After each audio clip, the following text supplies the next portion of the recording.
Hey everybody, welcome to this new podcast. It's called The Black and White.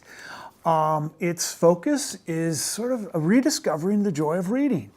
Through the course of the coming episodes, I'm going to be talking to different folks about what they're reading, why they're reading, what they do, but also getting to find out a little bit about who they are.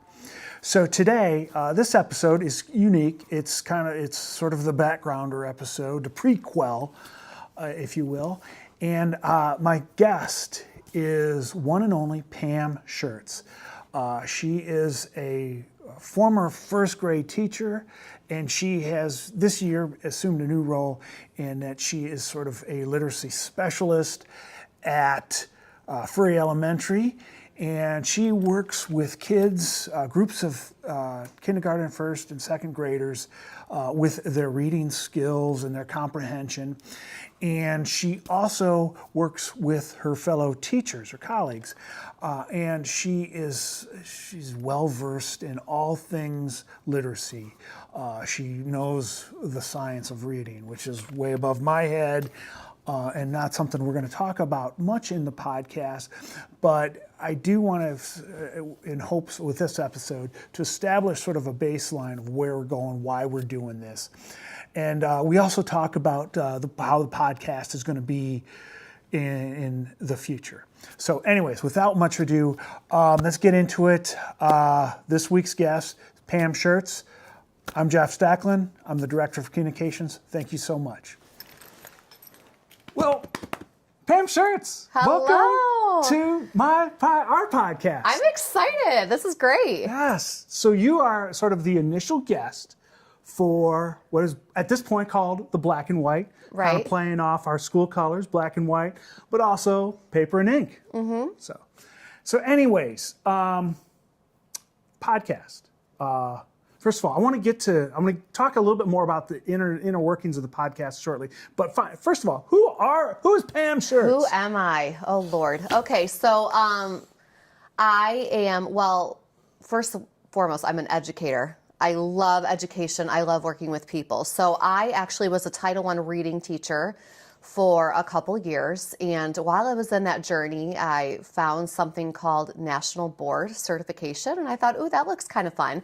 So when I came to Perkins, I've taught first grade for 16 years. Okay. And it was very important to me to get nationally board certified as an educator. It's one of the highest honors you can get as an educator. It's a very rigorous process. It takes years to obtain. You have to record yourself. You submit 4 domains, and people from all over the country grade it. And they basically decide if you're an effective educator and doing what you can to help your students. So I was very passionate about that. And throughout my journey, I wanted to learn more about reading.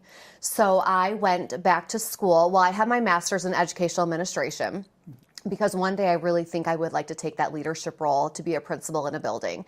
But so right now, I went back to school to get my reading endorsement because I really wanted to learn more about reading and how the brain works and how I can be a better educator for my students.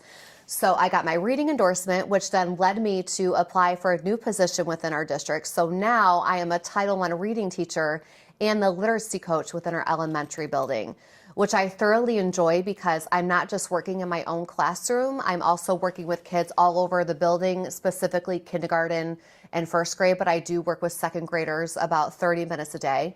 But I get to work with educators. And when I get excited about seeing the light bulb go off in a child's head, I get even more excited seeing it in an adult because we are lifelong learners. And it's so fun to watch that happen in an adult. But also, before I became an educator, I performed. I danced at Disney World. I danced at Disney World, and I performed professionally for years. I do a lot of theater. I'm still connected with the theater world. I do a lot of choreography work for either summer stocks, professional theaters, high schools, and plus I sit on multiple boards within our community just because I think it's important to give back and make sure that you are helping others. Okay. So I want to talk a little bit about kind of getting to the point of why we're doing this podcast. Literacy in our schools, elementary literacy. Here, specifically at Perkins Schools, we have not had great state report card scores. They've kind of trended downward. First of all, why has literacy become a problem in our schools? And it's a nationwide problem too, right? It's a nationwide problem. I mean, there's only like 30 or 40% of fourth graders can read.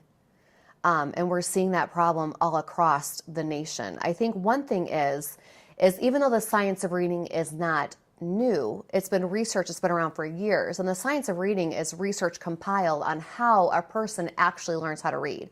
We are wired to learn how to talk, which is why babies babble. And that's why they can mock words, like when you're trying to teach them how to speak. We are not wired to read. So there is actually an explicit way, a systematic way to help children how to read. And I think the problem is there are some school districts that still do not align their practices with the science of reading. They still use like the 3 cueing system, which we know is not appropriate to teach a child how to read. We need to have more explicit and systematic instruction. And I think another thing I've noticed is we are not really equipping our youngest educators that are coming out of college. I've been very fortunate to work with many student teachers. And when they come to our classrooms, they kind of struggle on how to teach children how to read. And so we really have to walk them through that process. So I think really getting down to the college level and making sure that we are training our educators in how to teach children how to read. But also, teachers don't know what they don't know. Okay. So if you are not going to take the time to look at data, talk to your teachers. What do you need? How can I help you? Look at the scores. What is our trend? If you're not going to take that time to really help the people that are making the most impact, then how can you really see an increase in your scores? Okay, very good. Yeah. Now, and you had said before, okay, you are working with kids. Yes. Every day. Yes. You're talking to kids. You're bringing them into your sort of your corner of the school building, and you're working with those kids. Yes. And kids, and how are you helping them? And maybe put the science of reading into reality. So the first thing we do is in the beginning of the year, we give what's called a universal screener. And that pretty much gives us like a temperature check on how a child is doing in reading. And that helps us to see which child needs the most support. After we get that data, we break that down even more. So we might give further assessments, diagnostics to kind of really pinpoint where the child has a problem. Is it a phonological awareness problem? Is it a phonemic awareness problem? Is it a phonics problem? Is it a comprehension problem? Because some children, you'll look at their reading scores and they're doing amazing. You're like, wow, this child's a great reader, but they can't tell you what they read. So, and that is very important. Like, we read to gain information. We read to be entertained. So if you don't remember what you're reading, then what's the point? You know what I mean? Like, we have to be able to understand. So there are so many components you can look at. So what I've been doing, and one thing that's been very rewarding, is I've been really trying to help the teachers to organize data. So when we give like progress monitoring or we do benchmarking, we organize our data and we look at where the gaps are in the needs of our children. So for example, when I pull students for Title I reading, I pull a group for 30 minutes at a time. But that group is pulled based on their skill need. So for example, I might work with 6 groups a day, but each group is working on something different because maybe this child has a skill deficit in just letter naming automaticity, blending CBC words, just really getting, that blending process. Then I'll have another group where their phonics skill is digraphs. I'll have another group where we are working on V-E, long vowels. I'll have another group that's really trying to work on blends. So we have an explicit lesson format that we follow that is geared towards, how the child reads. Like we do a sound drill warm-up. We make sure we do decoding and encoding and decodable reading in our small groups. So when I work with them, it's very skill focused.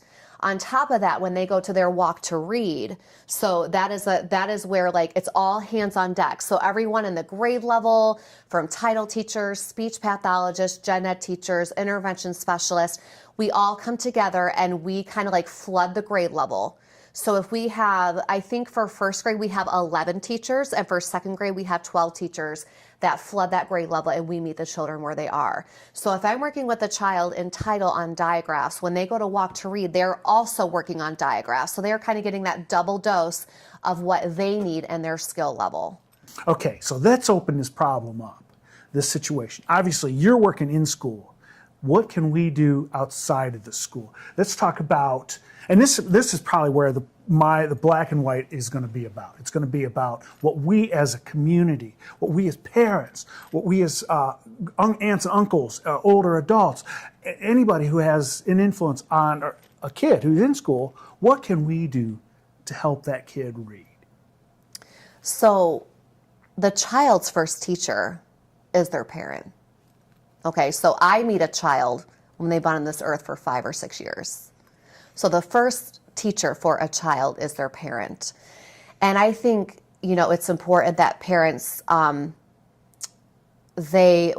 is the word I am thinking of? They promote literacy in their homes. They make it a priority. Mm-hmm. They make literacy a priority. Look, I understand that we are all busy and we have multiple things going on in our lives, and we want our children to be well-rounded. Mm-hmm. So we put them into multiple things, which is great.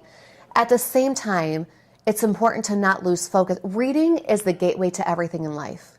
I always tell my students, if you can read, you can be anything you want to be. Anything you want to be. I want to be a YouTuber. Well, how are you going to read the comments from the people that are commenting on your video? You know what I mean? Because right now, that's the big thing with kids. I want to be a YouTuber. I want to be an influencer. I mean, they're little kids, right? Me too. Yeah. Right. So, but when you are helping a child learning how to read or just spending time with them, literally sitting down and reading with your child and not on an iPad. Yeah. You are setting your child up for the rest of their life. Right. Literally. Reading is the future. Reading can take you anywhere. Mm-hmm. And if you do the hard work now, it's easier as they get older. Yep. You know what I mean? No one wants to see a child struggle. Not a parent, not an educator, not a family member. No one wants to see that. So being proactive instead of reactive, to me, is important. So proactive. We can read with our child at home. In school, we have children come to school and some children don't know how to hold a book. Wow. And isn't that so sad? Because when I grew up, I didn't have iPads. Literally, we had books in our house on the shelf. And when you pull down a book, to start from left to right. To start from top to bottom. You know what I mean? You knew when the book was upside down.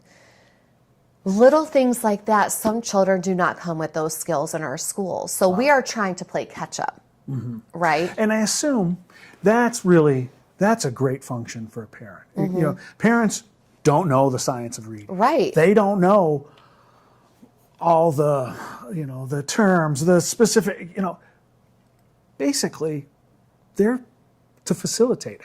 Here, open a book. Yeah. Let's read it. Talk with your child. Mm-hmm. If you're reading a book and you notice there's a word that maybe you've never said to your child, like, let me think of one. Oh, the child was exhausted. Well, do they know what exhausted means? Talk to your child. What does exhausted mean? What do you think? You know what I mean? Or just having those conversations.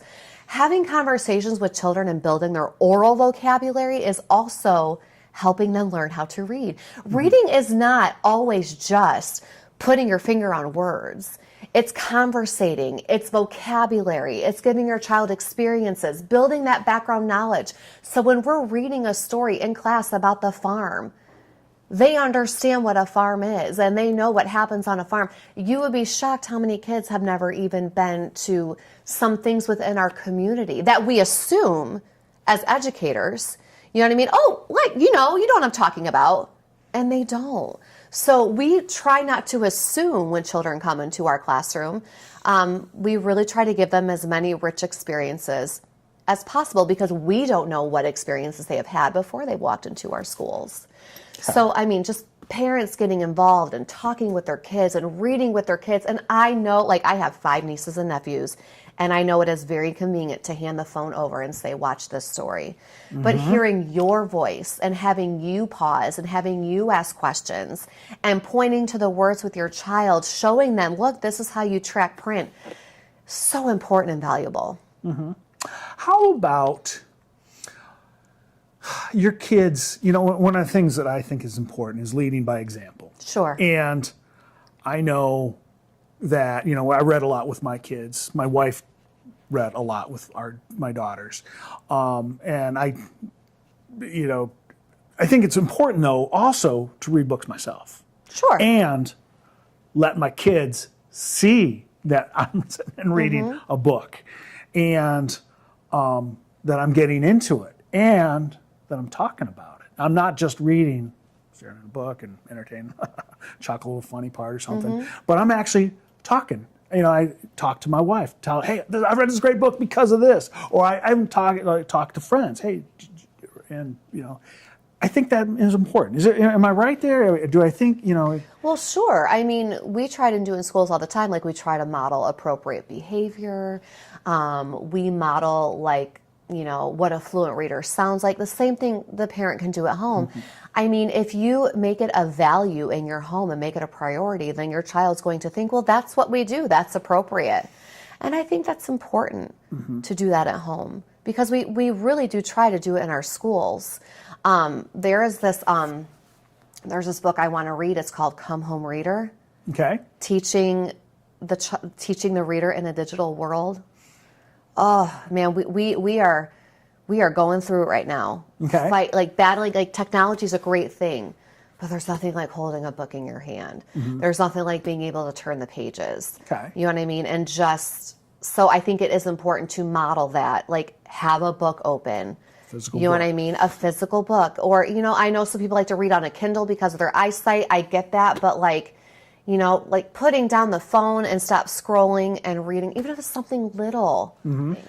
Let's talk about the reasons that people don't want to read. That they, and think comes to mind, I don't have time. Right. It's boring. Oh, why do I want to read a book when I can listen to a book on tape? Right. Okay, let's talk about time. How much time should we invest every day in reading?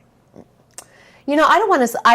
I don't want to say for an adult what you should invest in reading. I just think you should, because there are times I don't get to reading during the day. I'm exhausted because maybe I spent my day reading data or reading research, and when I go home, sometimes I just don't want to open a book. That's true. I mean, if we're going to be honest and transparent, that's very true. But that doesn't mean I never do it. Right.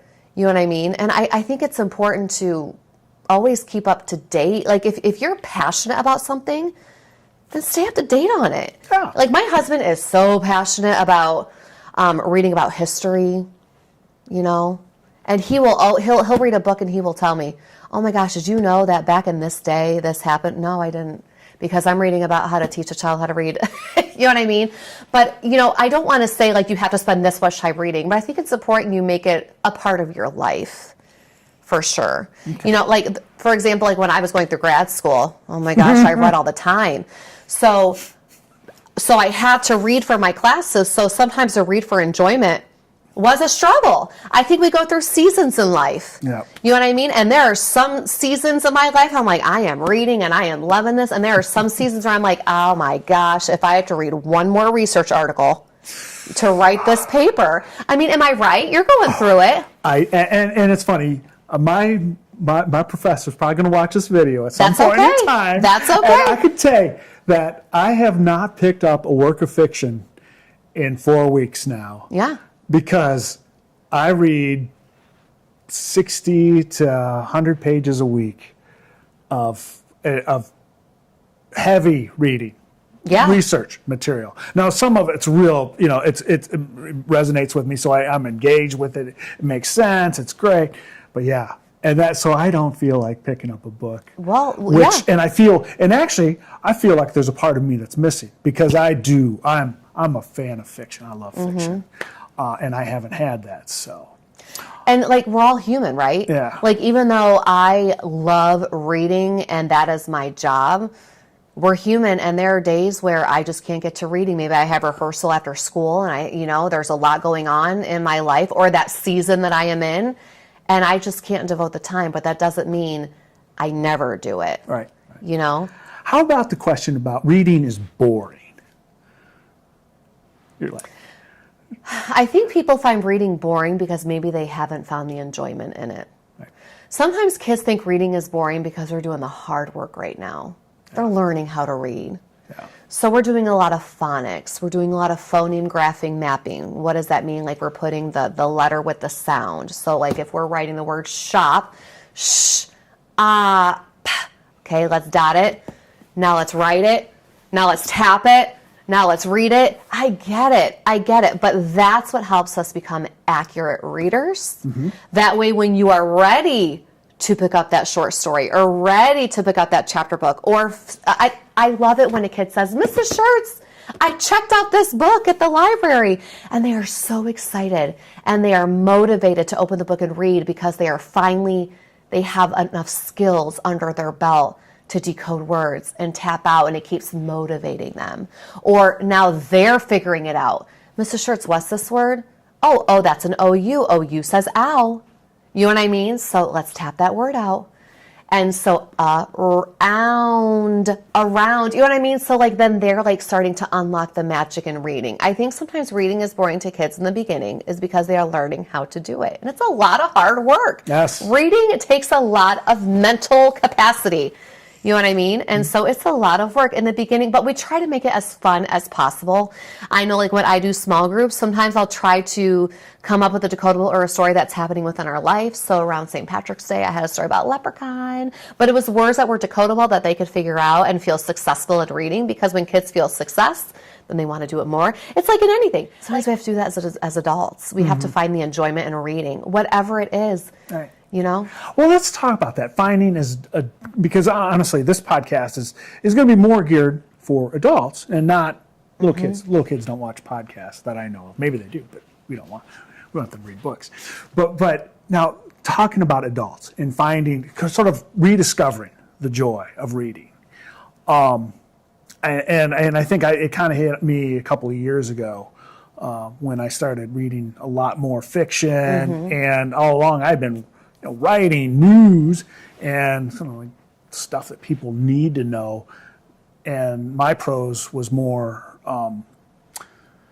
sort of your feed of what people needed to know for that day, what was going on in the world. Whereas reading a book, opening a book, for me, for pleasure, for entertainment, I think that's a different kind of reading. In that you're all, that there really is joy in reading. That you can, if you're an adult, certain things click with you. Different books click with, and I've said, I think reading is sort of like DNA. Everybody has a different book. Everybody has a different sort of genre that they might like. Some people like particular authors. Some people like scary books. Some people like biographies. Some people, there's all these different kinds of books. And it's that finding that and rediscovering that, just maybe discovering that about yourselves. I think that is key. Absolutely. Talk about that. How, as adults, we're enriching ourselves. So what's interesting is you and I are completely different, just listening to you talk. I am motivated to read to learn. I want to read a book that's going to make me better as an educator. I want to read a book that's going to make me better as a leader. I want to read a book that's going to make me better as a spouse. Like, I want to read to learn. I find little enjoyment reading for entertainment. Really? Isn't that weird? Crazy. Like, if you go to my house, I have books about leadership, empowering women. I have biographies. I have books on, like, how to help children be the best reader they can be. MTSS, like what structures can we put in our schools? Building schedules. I mean, like, who does that, right? But that's where I find my enjoyment. So if you and I went to the public library, which, by the way, we have an amazing public library here in Sandusky. So if you really don't know what you're interested in, go to your local library. That's what they're there for, and it's amazing. Pull a book off the shelf. Absolutely. Give it a try. So, I mean, that's how I find my enjoyment in reading, is reading to learn. Okay.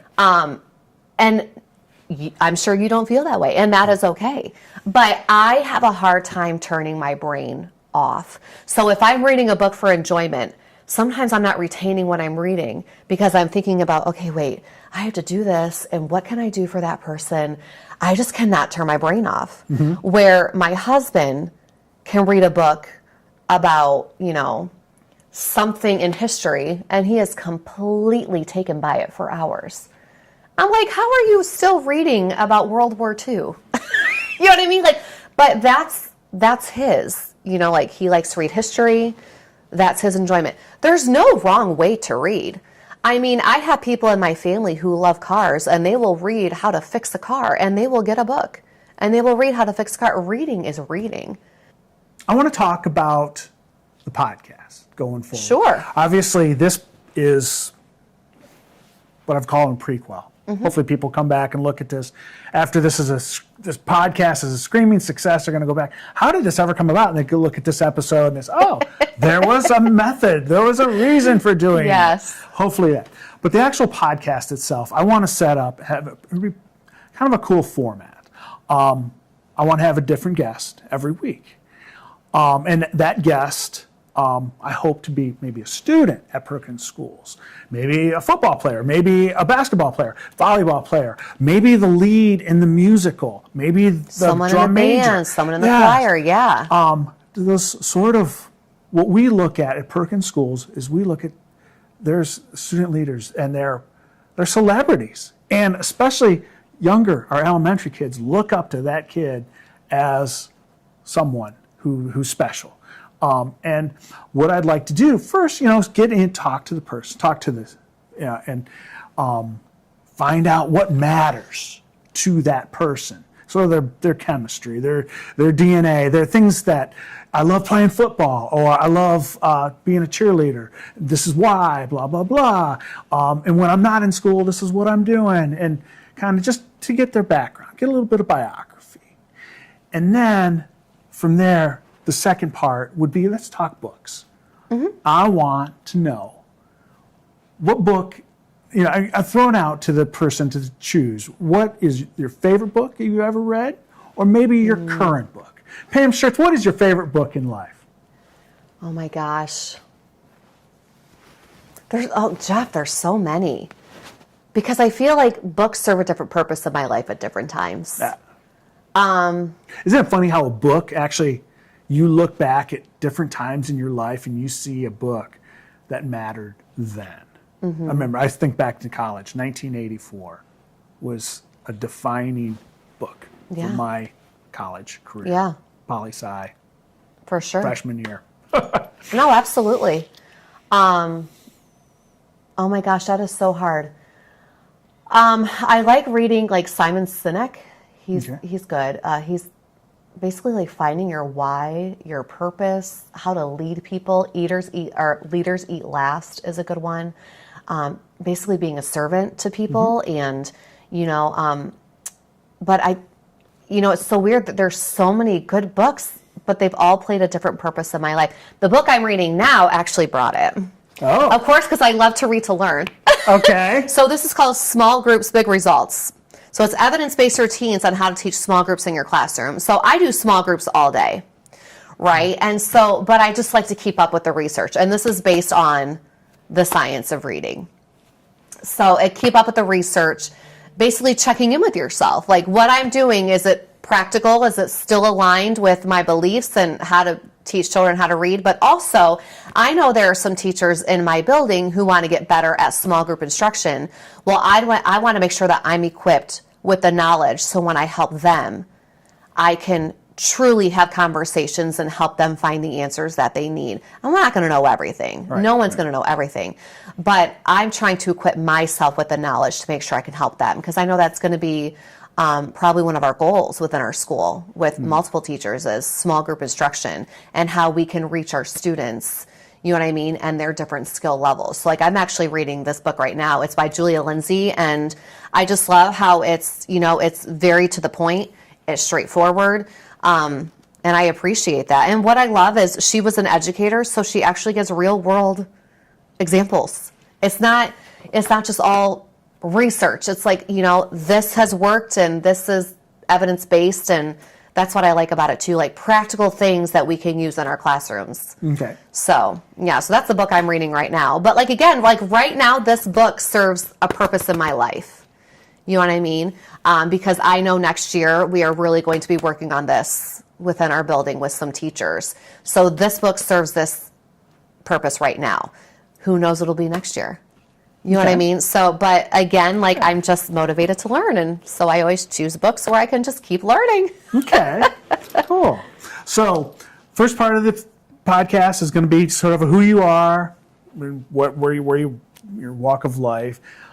Second part is your favorite book or the book you're reading now. And third part is more global. Why does reading matter to you as an individual? What has it mattered? How has it affected your life? How has it impacted you? Obviously, you as an educator, reading has definitely played a part. But I'm hoping in some of my guests, and one thing I want to, the guests, not just students, but I want community members as well. Maybe a coach, maybe a band director. Can you imagine? Oh, Mr. Zanella would rock it. Oh my gosh, for sure. And I'm sure he reads all the time. I mean, reading music. Yeah. You're reading. You know what I mean? So Well, yeah, definitely. And then also community members. My gosh, I would love, to get maybe a school board member to come on. I really would like to get like a police chief, a police lieutenant, Yes. fire chief. Yes. People that guests that people can relate to. Like, oh my God, and what are you reading? And then, get into what they're reading. And then the third part is, why you're reading. Where do you read? Where do you like to read, Pam Shirtz? I like to read in my living room on the couch next to my dog. Wow. Okay. Do you read to your dog? Sometimes it depends. No, I like to be wrapped up in a blanket. I like to read. Sometimes I don't like to read outside. I mean, I burn very easily, and you know what I mean? Okay. And I get very distracted. I'm like, oh, there's a weed over there. Yeah. Oh man, I should probably do this. Birds are making too Yes, much noise. so I just need to be like in my own little space, and where I like to read, and I like to read where maybe I can't be distracted because, like if my husband's like, hey, can you help me with this? Absolutely, you know what I mean, and I'll go do it, and then I'll find 10 more things to do before I get back to my book. So I like to sit and just read on the couch next to the lamp with a blanket. So yeah, Awesome. yeah, but I think is great is, who is a reader? What does a reader look like? Readers are everybody. So the fact that you're getting all stakeholders, but also you talked about getting like the police chief and things like that, but also getting like community members they see, like getting someone in the restaurant industry Yeah. to wear their ideal. uniform and come in and say why reading is important to them, because if they see that symbol, that environmental print, oh, I know where that is, because they know what the symbol is, and they see that person likes to read, then maybe that'll encourage them to read. So Pam, we've talked now for 38 minutes. Has it really? been It went 38 by minutes. fast. So I think this is a good start, a good first episode. It looks like we've hit everything, I think, on my whiteboard. Sounds good. Thank you so much. Yes, thank you for having me. I'm so will excited. I edit can't this wait. down. Wow. Thank you, everybody, for tuning in. Hopefully you stayed here to this point. I don't believe our episodes going forward are going to be quite this long, and this probably not this meaty as far as content-wise and what we talk about. But come back. Come back next week for the next episode. So anyways, thank you so much. Again, my name is Jeff Stacklin. I'm the Director of Communications here at Perkins Schools. Thank you for joining us. Bye-bye.